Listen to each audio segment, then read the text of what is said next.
कितना पैसा है आपके पास? 1 लाख, 10 लाख, 1 करोड़? हम कुछ बढ़िया रकम की भी बात करेंगे ना तो 100, 200 या 500 करोड़ तक ही जाएंगे। पर क्या आपको पता है कि अगर आपके पास 830 करोड़ डॉलर है तो आप एक देश के साथ खेल सकते हैं। 830 करोड़ रुपए नहीं, 830 करोड़ अमेरिकी डॉलर। जानना चाहेंगे कैसे? मेरे पास आपके लिए एक बहुत ही दिलचस्प कहानी है। ये कहानी किसी और के बारे में नहीं, आपके और मेरे बारे में ही है, और हम सब जुड़े हैं इससे। ये कहानी हमारे आस पास ही घट रही थी और हम सब ने इसमें एक किरदार निभाया है। इस कहानी में हम सब की एक भूमिका रही है और हमें पता तक नहीं। इस कहानी में एक हीरो है, एक खूंखार विलन है, एक आतंकवादी संगठन है और बहुत सारे राष्ट्र विरोधी लोग हैं। अब हुआ ऐसा कि विलन एक एनजीओ चलाता था। उस एनजीओ को 2016 में गैर कानूनी निवेशों के तहत निगरानी में रखा गया था। यह एनजीओ गैर कानूनी रोहिंग्या मुस्लिमों को मुफ्त कानूनी सहायता दे रहा था। हम सब जानते हैं कि कोर्ट केस लड़ने में कितना पैसा जाता है, तो फिर ऐसे कैसे एक एनजीओ लाखों अवैध घुसपैठियों को मुफ्त सहायता दे सकता है? कुछ तो स्वार्थ होगा ही। यह एनजीओ गरीब और नादान हिंदुओं का धर्म परिवर्तन भी करता रहा है।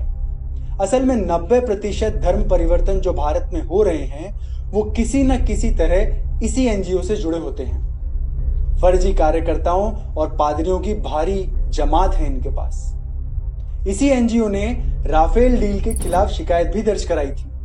हम सब जानते हैं कि वो एक फर्जी केस था और 14 दिसंबर 2018 को माननीय सुप्रीम कोर्ट ने फैसला दिया कि इनके सारे आरोप बेबुनियाद थे। उसके बाद श्रीमान राहुल गांधी जी को उनके फर्जी आरोपों के लिए क्षमा भी मांगनी पड़ी थी।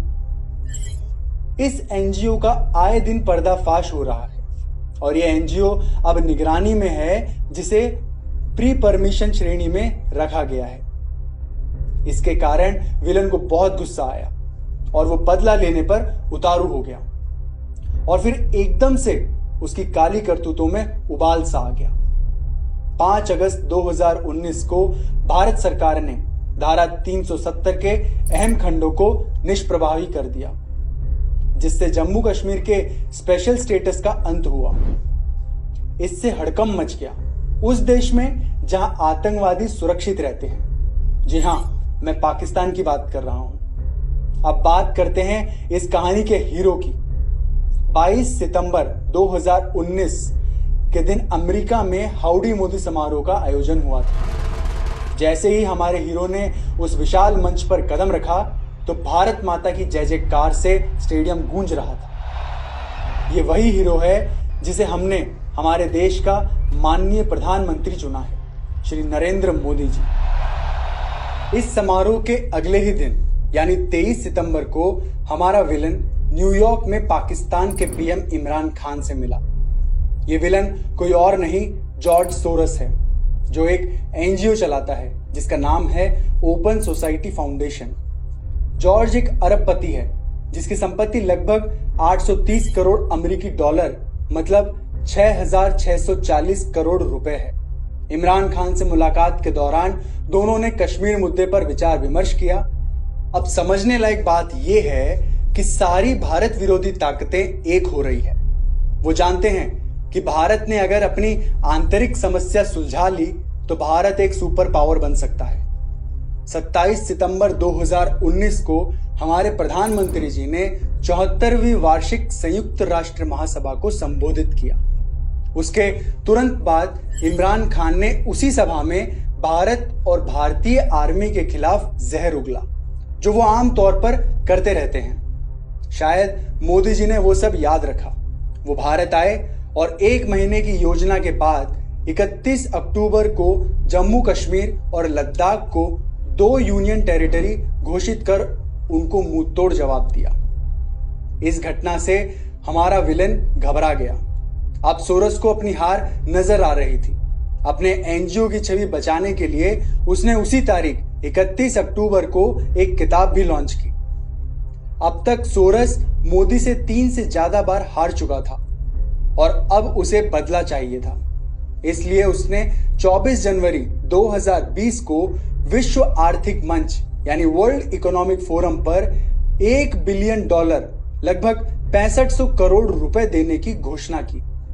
राष्ट्रवाद और राष्ट्रवादी लोगों के खिलाफ उसने सीएए की भी आलोचना की और इमरान खान से फिर मुलाकात की। कमाल की बात यह है कि दूसरे ही दिन 25 जनवरी 2020 को शर्जिल इमाम का एक वीडियो वायरल हुआ जिसमें उसने कहा कि अगर 4-5 लाख मुस्लिम साथ हो जाएं तो वो असम को भारत से काटकर अलग कर देंगे। 2 दिन बाद 27 जनवरी 2020 को ईडी को जानकारी मिली कि एंटी सीएए प्रोटेस्ट और आतंकवादी संगठन पीएफआई के बीच आर्थिक लेन देन के तार जुड़े हुए हैं। तो क्या पीएफआई का भी इससे कोई संबंध है? जी हां, बिल्कुल है। ईडी ने एक दस्तावेज पेश किया जिसमें पीएफआई ने 77 लाख रुपए कपिल सिब्बल को और 4 लाख रुपए इंदिरा जयसिंह को ट्रांसफर किए। इससे साबित होता है कि इंदिरा जयसिंह का पीएफआई से संबंध है। इंदिरा जयसिंह की बात करें तो ये जालसाजी का वो चेहरा है जो जॉर्ज सोरस के एनजीओ और वकीलों के ग्रुप से जुड़ा हुआ है। इससे यह भी सिद्ध होता है कि पीएफआई और जॉर्ज सोरस के बीच भी कुछ संबंध है और दोनों बराबर जिम्मेदार हैं दिल्ली के दंगों में हुई बेरहम मौतों के लिए। एक और जानकारी देता हूं। कपिल सिब्बल, जिसे 77 लाख रुपए ट्रांसफर हुए थे, तिस्ता सितलवाड़ का वकील था और इस केस में इंदिरा जयसिंह भी आई थी सितलवाड़ को बचाने के लिए। तिस्ता एक को पिटिशनर थी गुजरात दंगों के केस में जो नरेंद्र मोदी के खिलाफ था। तिस्ता और जॉर्ज सोरस दोनों का एक ही दुश्मन है और वो है नरेंद्र मोदी।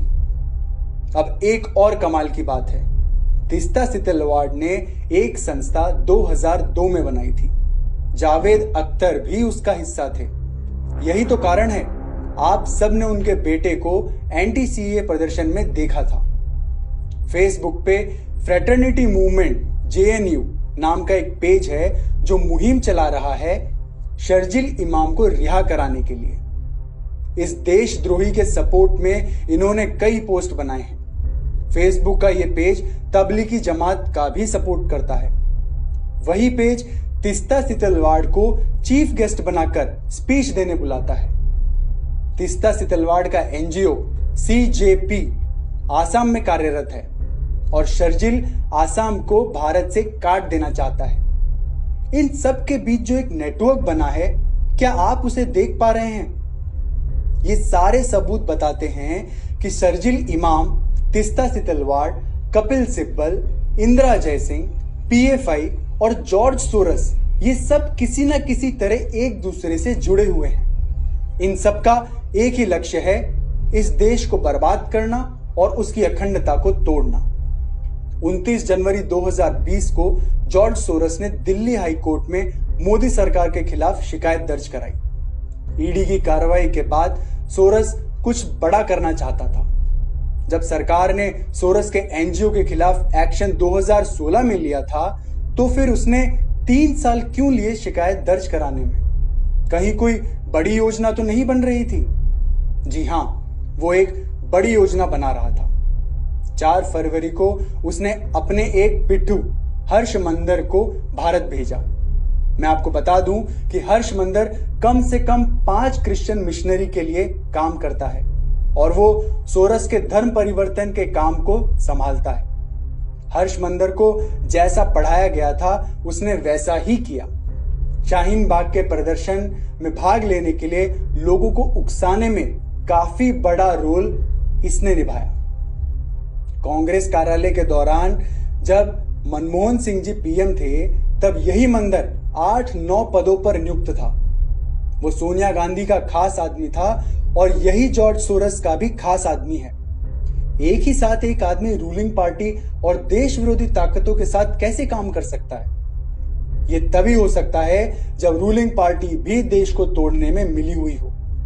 सोनिया गांधी की साधुओं और हिंदुओं से नफरत को हम सब जानते हैं और हर्ष मंदिर क्रिश्चियन मिशनरी के लिए काम करता है, तो इनमें आपस में मेल जोल होना स्वाभाविक है। खैर, 18 फरवरी 2020 को तिस्ता सितलवाड़ भी दिल्ली पधारती है सीएए के खिलाफ प्रदर्शन में भाग लेने के लिए। उन्होंने प्रदर्शनकारियों को सिखाया कि उन्हें क्या करना है क्या नहीं। आप देख सकते हैं। क्या शाहीन बाग के आंदोलन की जगह बदलने से आंदोलन कमजोर होगा क्या? ये हमारा सवाल है, जवाब किसी को नहीं देना है, वो जवाब से पूछा जाएगा तो आपको एक एक को जवाब देना है, हम सब नोट करेंगे, ठीक है? तो ये पहला सवाल है, क्या शाहीन बाग के याद रखिए, तीस्ता जहां होगी वहां दंगे होने की संभावना बढ़ जाती है। यही काम इन्होंने आसाम में भी किया था और क्योंकि अब वो दिल्ली आ चुकी थी तो यहां भी हालात कुछ वैसे ही बना दिए गए थे। ये सारे प्रदर्शनकारी महिला और पुरुष वही लोग हैं जो पुलिस पर पथराव कर रहे थे, पुलिस पे गोली चला रहे थे, ट्रैफिक जाम करके बसों को चला रहे थे। सच बात तो ये है कि ये लोग बीजेपी से कुछ रिएक्शन चाहते थे, जो 23 फरवरी 2020 को आ भी गया, जब कपिल मिश्रा ने सीएए के प्रदर्शनकारियों के विरोध में सार्वजनिक भाषण दिया। राष्ट्र विरोधी ताकतें इंतजार कर रही थी किसी भी तरह की टिप्पणी का, ताकि सारा दोष ट्रांसफर करने में आसानी हो जाए। ये लोग ट्रंप की यात्रा को रोकना चाहते थे, जो दूसरे ही दिन 24 फरवरी 2020 को थी। जब भी अमेरिकी राष्ट्रपति भारत यात्रा पर आते हैं, ये राष्ट्र विरोधी लोग हर बार ऐसा कुछ करते ही हैं। आम आदमी पार्टी के ताहिर हुसैन हिंदू विरोधी दंगों में पूरी तरह शामिल थे। वो एक सोची समझी साजिश थी। पेट्रोल बम, एसिड पैकेट, गुलेल, ईंट के टुकड़े, पत्थर, ये सब योजना के तहत उनके घर में रखे गए थे। हाल ही के अपडेट और एफआईआर से पता चलता है कि ये एक सुनियोजित हिंदू विरोधी दंगा था। आखिरकार इस बार विलन जीत गया। ये विलन देशद्रोही लोग और हमारे पड़ोस वाला भिखारिस्तान नहीं चाहता कि भारत आगे बढ़े। भले ही हमारे हीरो ने हमें कई बार बचाया, पर विलन भी एक बार तो जीत ही गया। लेकिन याद रखिए, ये कोई फिल्म नहीं। इन सारी घटनाओं का देश पे और हम पे बहुत गहरा प्रभाव पड़ा है। हमारे हीरो को जरूरत है हमारे सपोर्ट की। इन सब तथ्यों को जितने लोगों तक हो सके पहुंचाएं। कृपया इस वीडियो को जितने लोगों के साथ शेयर कर सकें करें, ताकि ये सच हर जगह पहुंच सके। हम सब ने ये सारी घटनाएं हमारी आंखों के सामने घटती देखी है, लेकिन हम कभी इन घटनाओं को आपस में जोड़कर देख ही नहीं पाए। याद रखिए, ना तो हमारा भारत देश बिकाऊ है और ना ही हमारे प्रधानमंत्री को कोई खरीद सकता है। राजनीति वो नहीं जो आप देखते हैं, राजनीति वो है जो आप देख नहीं सकते।